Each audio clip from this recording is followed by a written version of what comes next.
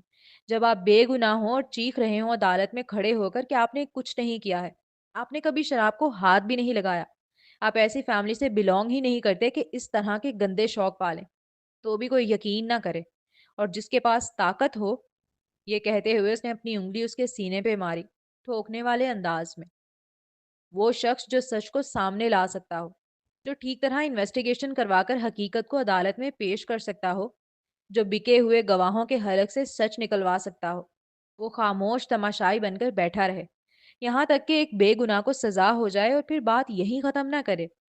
وہ طاقتور اور ظالم شخص پھر اس بے گناہ کو آ کر جیل میں تنگ کرے، اسے جانوروں کی طرح پٹوائے، اس کے جسم پہ نیل ڈلوا دے اور پھر سب سے گھٹیا وار اس کی بے بسی کی تذلیل آمیز ویڈیوز بنوائے۔ اسے کہتے ہیں زیادتی مسٹر شاری خلیل، اسے کہتے ہیں زیادتی۔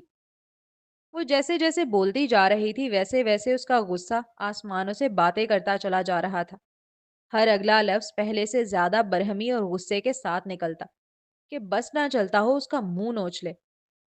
میں مانتا ہوں میری غلطی ہے، تبھی تو میں ٹھیک کرنے آیا تھا۔ وہ نادم تھا اپنی ہر غلطی پر، تیزی سے معذرتی انداز میں گویا ہوا۔ طیبہ کو اس وقت انسان نہیں سمجھا تھا اس نے، وہ صرف ایک بے ضرر سی لڑکی تھی جو اس کا گناہ چھپانے کے لیے کور کے طور پر استعمال ہوئی۔ اس سے زیادہ نہ تو وہ اسے جانتا تھا اور نہ جاننے کی خواہش تھی۔ غلطی؟ مسٹر شاری خلیل، جسے آپ غلطی کہہ رہے ہیں اس نے میری پوری زندگی تباہ کر دی ہے، میرے ماں باپ، میرے خواب، میری محبت، میرا گھر، حتیٰ کہ میرے دوست و احباب، سب کچھ چھین لیا مجھ سے۔ مجھے میرے ماں باپ کے زندہ ہوتے ہوئے لاوارث زندگی گزارنی پڑ رہی ہے، بہن بھائیوں کے ہوتے ہوئے محبتوں سے محروم یہاں بیٹھی ہوں، اور تمہارے لیے صرف یہ غلطی ہے؟ تمہارے پاس طاقت تھی، تم سچ ثابت کروا سکتے تھے، تم اپنی طاقت کا استعمال صحیح کرتے تو میں اس حال میں کبھی نہ ہوتی، مگر تم نے نہیں کیا، الٹا مجھ پر ہی ظلم کرتے رہے۔ میں تمہیں معاف نہیں کروں گی، میں تمہیں کبھی معاف نہیں کروں گی۔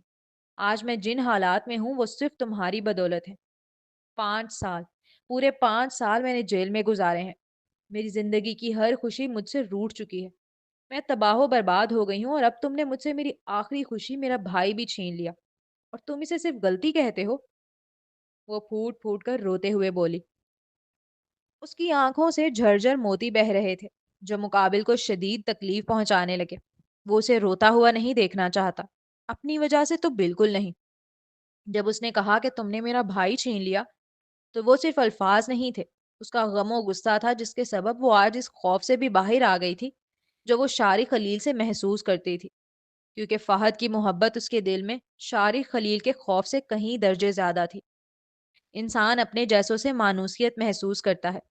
نمرا اچھی تھی لیکن وہ اچھے بیک گراؤنڈ سے بلونگ نہیں کرتی تھی، نہ اس کے کام اچھے تھے، جس کی وجہ سے طیبہ اس سے شروع میں مانوس نہ ہو سکی۔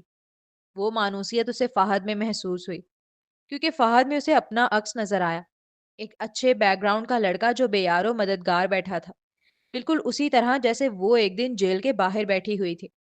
ابھی وہ صرف اس لیے غصہ ہے کیونکہ اس کے نزدیک وہ طاقت رکھتا تھا، لیکن اس نے انصاف نہیں دلوایا، الٹا اسے ہی ظلم اور تشدد کا نشانہ بناتا رہا۔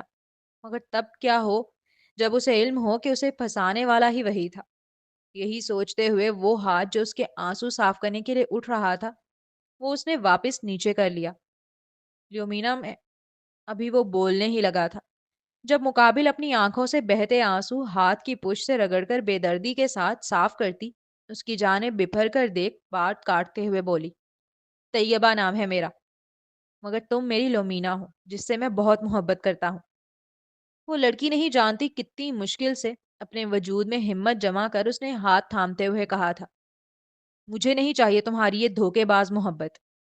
وہ اس کا ہاتھ جذبز ہو کر جھٹکتی زور سے چنگھاڑی، ایسے مت بولو لومینا، وہ ضب سے مٹھیاں بھینچتا ہوا کہہ رہا تھا۔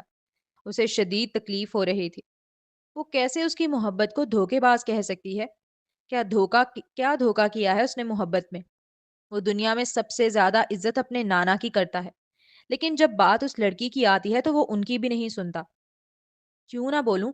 تم ہو ایک دھوکے باز انسان، تم جھوٹے، تمہاری محبت جھوٹی، سب جھوٹا، تم سر سے پاؤں تک سوائے جھوٹ کے ہو کیا شاری خلیل؟ فضا میں غصے، تکلیف اور ناگواری کی تپش تھی۔ اس لڑکی کی سیاہ نشیلی آنکھیں نم مگر شدید غصے سے بھری ہوئی، ہونٹ کپ کپاتے ہوئے، سانسیں تیز، جیسے ہر لفظ اس کے سینے سے شعلہ بن کر نکل رہا ہو۔ شارق اسے بے یقینی کے عالم میں دیکھنے لگا، جبڑا بھینچا ہوا، آنکھوں میں حیرت، غصہ اور دل میں لگتی گہری چوٹیں۔ اتنا آسان ہے تمہارے لیے مجھے اور میری محبت کو جھوٹا کہہ دینا؟ کیا تمہیں ذرا بھی احساس ہے کہ تمہارے یہ سخت الفاظ کیسے میرے دل پر ہتھوڑے بن کے برس رہے ہیں، کیسے مجھے توڑ رہے ہیں؟ گہری اور دبی دبی غصے بھری آواز میں گویا ہوا تھا وہ نوجوان۔ میرے الفاظ تمہیں توڑے ہیں؟ واقعی جھوٹ بولنے والے ٹوٹتے نہیں ہیں شارق، وہ صرف دوسروں کو توڑتے ہیں۔ تلخی سے ہنستے ہوئے کہہ کر اس نے جیسے مقابل کو آئینہ دکھایا تھا۔ وہ کیسے خود کو مظلوم ظاہر کر سکتا تھا جبکہ اس کے جذبات کے ساتھ کھیلتا رہا ہے وہ؟ تم نے ایک بار بھی میری بات سننے کی کوشش کی؟ ایک بار بھی نہیں، بس فیصلہ کر لیا کہ میں غلط ہوں۔ وہ غصے سے گویا ہوا تھا۔ نہیں، فیصلہ میں نے نہیں، تمہارے عمل نے کیا ہے۔ شارق کی آنکھوں میں ایک لمحے کو دکھ جھلکا، پھر فوراً وہ غصے کی تہ میں دبتا محسوس ہوا۔ ٹھیک ہے، اگر تم فیصلہ کر چکی ہو اور تم میری کوئی بات سننا ہی نہیں چاہتی تو میں بھی بیٹھ کر یہاں صفائیاں نہیں دوں گا۔ اسے غصہ بڑی جلدی آ جایا کرتا تھا۔ اس لمحے بھی ناک پہ غصہ لیے جذبز ہو کر کہتا، وہ اب اس کے پاس سے گزر کر جا رہا تھا۔ طیبہ نے مڑ کر نہیں دیکھا، رن سے آنکھیں موند لیں۔ آنسو تھے جو مسلسل بہے جا رہے تھے۔ اس نے دروازہ کھلنے کی آواز سنی۔ میرا غصہ مجھے تک رکھنا، کھانے پہ نکالنے کی ضرورت نہیں ہے، کھانا کھا لینا۔ نہیں جانتا کیوں مگر دروازے سے نکلتے وقت یہ الفاظ بولے بغیر نہ رہ سکا۔ ایک وقت تھا جب غصے میں اسے کسی کا ہوش نہیں رہتا تھا، اور آج غصے میں بھی اس نازک لڑکی کی فکر غالب تھی۔ وہ تب تک نہ مڑی جب تک دروازہ بند نہ ہو گیا، اور جیسے ہی دروازہ بند ہونے کی آواز آئی وہ تیزی سے دروازے کی جانب آئی۔ آئندہ میرے گھر کا رخ نہ کرنا، یہ دروازہ ہمیشہ کے لیے تم پہ بند ہے شاری خلیل۔ اس نے پیچھے سے طیبہ کو نہایت دل خراش لہجے میں کہتے سنا تھا۔ صرف اس کا دل ہی جانتا ہے وہ کس قدر بھاری قدم لیے وہاں سے جا رہا تھا۔ اب چلتے ہیں اگلے سین کی جانب۔ تیز بارش ہو رہی تھی۔ اپنے گھر کا دروازہ بجنے پر وہ اپنے ہاتھ میں پکڑی کتاب ٹیبل پر رکھ کر دروازہ کھولنے کی جانب بڑھا۔ دروازہ کھلتے ہی ایک چادر میں لپٹا چہرہ اس کے سامنے تھا، جس کے چہرے پہ ماسک تھا۔ آپ کون؟ ابروج کھا کر تجسس سے استفسار کیا۔ میں منتہا دامل، اس نے چہرے سے ماسک نیچے کرتے ہوئے اجلت سے کہا۔ منتہا؟ وہ کالج کے زمانے میں کلاس فیلو ہوا کرتے تھے۔ ازکا کے بعد کلاس کی سب سے خوبصورت لڑکی وہی تھی جس پر ہر لڑکا ہی فدا تھا، پھر چاہے وہ دامل ہی کیوں نہ ہو۔ کالج کے بعد شروع میں وہ منتہا کو میسیجز کیا کرتا تھا، لیکن اس کی جانب سے رپلائی نہ آنے پر اس نے آہستہ آہستہ وہ میسیجز کرنا بند کر دیے، اور پھر ان کا رابطہ مکمل ہی ٹوٹ گیا۔ اس لیے اچانک کلاس کی سب سے خوبصورت لڑکی کو اپنے دروازے پہ تیز بارش میں کھڑا دیکھ وہ شاکڈ ہوا تھا۔ تم اچانک اتنی تیز بارش میں؟ خیریت؟ وہ حیران تھا جو اس کے لہجے میں بھی ظاہر تھا۔ کیا تم کچھ وقت کے لیے میری بیٹی کو اپنے پاس رکھ سکتے ہو؟ اس نے نہایت لچکدار لہجے میں پوچھا۔ وہ بہت پریشان دکھائی دے رہی تھی۔ ساتھ ساتھ اس نے فوراً پیچھے کی جانب بھی دیکھا تھا کہ کوئی اس کا تعاقب تو نہیں کر رہا۔ تمہاری بیٹی؟ چونکہ وہ بالکل بھی منتہا کے ٹچ میں نہیں رہا تھا، اس لیے نہ تو اسے یہ خبر تھی کہ وہ شادی کر چکی ہے اور نہ یہ کہ اس کی ایک بیٹی بھی ہے۔ ایک بہت گہرا صدمہ ہی تھا جو اس لمحے اسے پہنچا تھا۔ ہاں پلیز پلیز میری مدد کرو، میں اس وقت بہت مشکل میں ہوں۔ وہ لوگ مجھے اور میری بیٹی کو مار دیں گے۔ منتہا کی بات سنتے ہی اس کے کان کھڑے ہوئے تھے۔ کون مار دے گا؟ کیا بول رہی ہو؟ میری بات سنو، میرے پاس زیادہ وقت نہیں ہے، وہ لوگ میرے پیچھے آ رہے ہوں گے۔ تم بس میری بیٹی کو اندر لے لو اور دروازہ بند کر لو، پلیز پلیز دامل۔ میں بعد میں اگر ممکن ہوا تو اسے آ کر لے جاؤں گی، وہ خاصا پریشانی کے عالم میں بولی۔ ساتھ ہی اس نے اپنی چادر میں سے ایک بچی نکال کر اس کی آگے بڑھائی۔ وہ بچی اتنی خوبصورت تھی کہ وہ ایک لمحے کے لیے اس بچی کا خوبصورت چہرہ دیکھنے لگا، جو دیکھنے سے ہی 3 4 ماہ کی معلوم ہو رہی تھی۔ پلیز دامل لے لو اس سے پہلے کہ وہ لوگ آئیں، پلیز۔ تم بھی اندر آ جاؤ، میں پولیس کو کال کر دیتا ہوں، تمہیں اتنا ڈرنے کی ضرورت نہیں ہے، وہ فوراً فکر مند ہو کر بولا۔ پولیس کچھ نہیں کرے گی، وہ سب ان کے ساتھ ملے ہوئے ہیں، وہ لوگ بہت خطرناک ہے دامل، بہت۔ اس کی آواز خوف سے لرز رہی تھی، آنکھوں کے گرد نیند نہ آنے کی سیاہی اور کپ کپاتے ہاتھ صاف بتا رہے تھے کہ وہ کئی راتوں سے بھاگتی اور چھپتی پھر رہی ہے۔ تم بس مجھ سے ایک وعدہ کرو کہ تم اسے اپنا نام دو گے، کسی کو بھی، کسی ایک کو بھی مت بتانا کہ یہ میری بیٹی ہے، کسی کو نہیں جب تک میں اسے لینے واپس نہ آ جاؤں، سمجھ رہے ہو نا؟ وہ اپنے سینے سے لگی ننھی بچی کو آخری بار چوم رہی تھی، جیسے دل پھٹ رہا ہو اس کا، پھر کانپتے ہاتھوں سے دامل کی طرف بڑھا دیا۔ ٹھیک ہے نا دامل؟ دامل کے ہاتھوں نے اس بچی کو تھام لیا تھا، مگر دل سے وہ منتہا کا ہاتھ بھی تھام لینا چاہتا تھا۔ اسے روکنے کی خواہش اس کی آنکھوں میں صاف جھلک رہی تھی۔ وہ چاہتا تھا اسے روک لے، اسے کہہ دے کہ وہ اکیلی نہیں ہے، مگر وہ ایک پل بھی نہیں رکی تھی۔ جیسے ہی بچی دامل کے ہاتھوں میں آئی وہ تیزی سے پیچھے ہٹی، ایک بے آواز سسکی اس کے لبوں سے نکلی اور وہ اندھیرے راستے میں دوڑ پڑی۔ اس کے قدموں کی آواز دور جاتی رہی اور دامل کے ہاتھوں میں وہ ننھی سی جان رہ گئی۔ وہ منتہا کو نہیں روک سکا تھا، لیکن اس کی نشانی کو سینے سے لگا کے رکھا۔ اتنی محبت دی کہ کوئی اپنی سگی بیٹی کو بھی کیا دے گا۔ وہ اس کی شہزادی تھی۔ اس نے شادی بھی ایک مڈل کلاس فیملی کی لڑکی سے کی، اور اس شرط کے ساتھ کہ وہ اس کی بیٹی کو ماں جیسی محبت دے گی اور اسے کبھی پتا چلنے نہیں دے گی کہ وہ اس کی ماں نہیں۔ جس بیٹی کو وہ کانٹا بھی نہیں چبھنے دیتا تھا آج وہ کوما میں تھی۔ اس لمحے کیا قیامت اس کے دل پر گزر رہی تھی صرف وہی جانتا تھا۔ اس کے سینے میں ایسا مچلتا ہوا درد تھا جیسے کسی نے دل کو مٹھی میں بھینچ لیا ہو۔ جب سے یہ خبر آئی تھی کہ آمنہ کا کمرہ اچانک لاک ہوا تھا وہ پاگل ہو گیا تھا۔ غصہ، بے بسی اور خوف ایک ساتھ اس کے وجود میں ابل رہے تھے۔ اس نے ایک پل ضائع کیے بغیر ساری گارڈ ٹیم فارغ کر دی۔ ہر وہ شخص جو اس فلور کی نگرانی کرتا تھا سب کو باہر نکال پھینکا گیا۔ نئی سیکیورٹی فورس بلائی گئی اور پورے ہسپتال کی فضا میں سناٹا اور دہشت پھیل گئی۔ سی سی ٹی وی فوٹیج کی ہر سیکنڈ کو بار بار دیکھا جا رہا تھا، لیکن حیرت، غصہ اور خوف تب بڑھا جب پتا چلا کہ آمنہ کے فلور کی ویڈیوز مکمل طور پر ڈیلیٹ تھیں۔ ایک لمحے کو اس کا دم گھٹ گیا۔ اتنی سخت سیکیورٹی کے باوجود کوئی ہسپتال کے تیسرے فلور تک پہنچ کیسے گیا؟ وہ فلور جو صرف آمنہ کے لیے مخصوص تھا، جہاں بغیر اس کی اجازت کے پرندہ بھی پر نہیں مار سکتا تھا۔ یہ سب کیسے ہوا؟ کس نے کیا؟ کیوں کیا؟ ہر سوال اس کی رگوں میں آگ بن کر دوڑ رہا تھا۔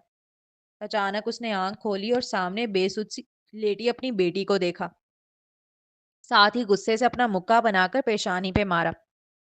وہ آمنہ کے برابر میں کرسی لگائے بیٹھا ہوا تھا۔